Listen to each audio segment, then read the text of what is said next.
मैं राहुल कुमार आज आप लोगों को फिर से एक नए वीडियो में स्वागत करता हूं।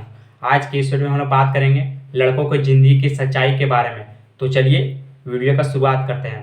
सबसे पहले आप लोग ज़्यादातर देखते होंगे समाज या आसपास पड़ोस में कि 1 से 5 साल तो लड़कों की ज़िंदगी नादानी और बचपना में चला जाता है, और धीरे धीरे जैसे ही हम लोग बड़े होते हैं 5 से 10 साल के बीच की उम्र में भी आते हैं, तो हम लोग के लिए प्राथमिक शिक्षा प्राप्त करने के लिए हमको कहीं भेज दिया जाता है और हम स्कूल चले जाते हैं और प्राथमिक शिक्षा प्राप्त भी करते हैं। और धीरे धीरे हम लोग की जैसे ही समझदार होते हैं, जैसे कि 10 से 15 साल के बीच में आते हैं, तो हम लोग के लिए उस शिक्षा के लिए हमको स्कूल भेज दिया जाता है और हम लोग उस शिक्षा भी प्राप्त करते हैं।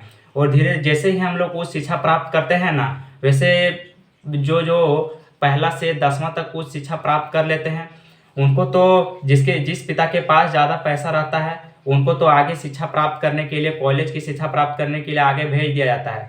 और जिस पिता के पास पैसा नहीं रहता है तो उनको आगे की शिक्षा वहीं रोक दिया जाता है, बस वहीं तक उनको शिक्षा दिया जाता है। और घर की सारी जिम्मेदारियां हैं ना, उनके उन बेटों को ऊपर दिया जाता है जो कि जिस पिता के पास पैसा नहीं रहता है। वो सारी जिम्मेदारियां अपने बेटे के ऊपर दे दिया जाता है और वो बेटा क्या करता है, बाहर चला जाता है और 10 से 15 हज़ार की नौकरी इधर या उधर ढूंढते हैं, तो मुश्किल से 10 या 15 हज़ार की नौकरी मिल पाता है। और उसी में से क्या होता है कि उसी में से खाना है, उसी में से रहना है, उसी में से रूम का किराया भी देना है, उसी में से घर भिजवाना भी होता है। और घर वालों को लगता है कि मेरा बेटा बहुत अच्छा कमा रहा है, बहुत अच्छा से आराम से कमा रहा है, लेकिन उनको ये नहीं पता होता है कि उनका बेटा कैसे कमा रहा है। उनको दिन रात मेहनत करके तब जाकर उनको 10 या 15 हज़ार की नौकरी मिलता है और उसी में से अपना घर चलाते हैं और अपना रूम रेंट भी देते हैं। तो यही होता है 15 से 20 साल की उम्र में। जब जैसे ही 20 से 25 साल की उम्र आता है ना, ये उम्र बीत जाता है सिर्फ अपने घर वालों को समझाने में कि अभी आगे की ओर हमको करियर बनाना है, आगे और हमको देखना है। लेकिन घर वालों को लगता है कि मेरा बेटा अच्छा खासा कमा रहा है तो चलो इनको शादी कर देते हैं। बस इनको शादी हो जाता है और इनकी जिम्मेदारी थोड़ा सा और बढ़ जाता है। और देखिए अब इनको अब लगता है कि मेरा घर अब 10 या 15 हज़ार में चलने वाला नहीं है, हमको कुछ अच्छा खासा हमको कमाना होगा। और अच्छा खासा कमाने के लिए ये दिन रात कड़ी मेहनत करते हैं। और धीरे धीरे क्या होता है कि अब आता है 25 से 30 साल के बीच में। अब 25 से 30 साल के बीच में धीरे धीरे इनकी ज़िंदगी धीरे धीरे वैसे ही बीतते जाता है जैसे ही पहले बीतता था।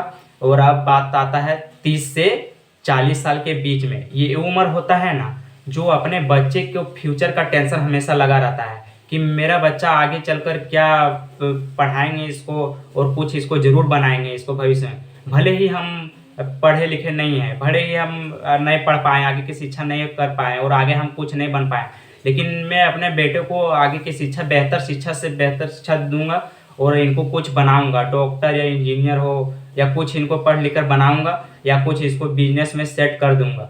और धीरे धीरे ये इनकी और आगे बढ़ती जाती है और धीरे धीरे ये 40 से 50 साल के बीच में आते हैं। ये उम्र होता है जो अपने बेटे और बेटी के ऊपर शादी का जिम्मेदारी हमेशा वो उनके ऊपर लगा रहता है कि हम अपने बेटे का शादी अच्छे घर में कर सके, अच्छे बहू हमको मिल सके, अच्छे परिवार से हम लोग जुड़ सके। और धीरे धीरे और बेटा और बेटी का शादी का जिम्मेदारी आता है और उन लोग को लगता है उनको माँ बाप को लगता है कि मेरा बेटा और बेटी हमेशा खुश रहे और अच्छे घर में चले जाए, बस उनके खुशी में ही उनका खुशी रहता है बस। और धीरे धीरे अब बात आता है 50 से 60 साल के बीच में। ये उम्र होता है ना जो आँख से देखना बंद, कान से सुनना थोड़ा सा कम हो जाता है और ये बुजुर्ग का उम्र होता है। इस उम्र में आप कहीं जा नहीं सकते हैं, आप कहीं घूम नहीं सकते हैं, आप इंजॉय नहीं कर सकते हैं, आप तीर्थ यात्रा जरूर कर सकते हैं, आप भगवान की यात्रा कर सकते हैं, आप भगवान की नाम जाप में ही इस उम्र में गुजार देते हैं। और क्या होता है कि भगवान आपको जल्द सुन लेता है और आपको भगवान ऊपर अपने शरणों में बुला लेते हैं। और क्या होता है कि बस ज़िंदगी बस यहीं समाप्त हो जाता है। इसीलिए बोलते हैं कि ज़िंदगी में कुछ नहीं रखा है, बस ज़िंदगी में जो है आप लोग ऐश मौज कीजिए, एंजॉय कीजिए बस इसीलिए बोलते हैं कि आप लोग हमेशा ज़िंदगी का सम्मान कीजिए और ज़िंदगी का आगे बढ़ते रहने का हर समय प्रयास कीजिए और हर आगे उच्च उच्च ज़िंदगी का जीने का प्रयास कीजिए। अगर वीडियो में कुछ सच्चाई लगा होगा तो इस भाई को भी थोड़ा सा मोटिवेट करने के लिए लाइक, शेयर और सब्सक्राइब जरूर कीजिए और साथ में बेल आइकन दबा दीजिएगा, ताकि ये भाई को भी मोटिवेट मिलता रहे और नए नए वीडियो बनाता रहे। फिर मिलते हैं एक नए वीडियो के साथ, एक नए जोश के साथ। तब तक के लिए इस वीडियो से अलविदा लेते हैं। तब तक के लिए धन्यवाद। जय हिंद, जय भारत।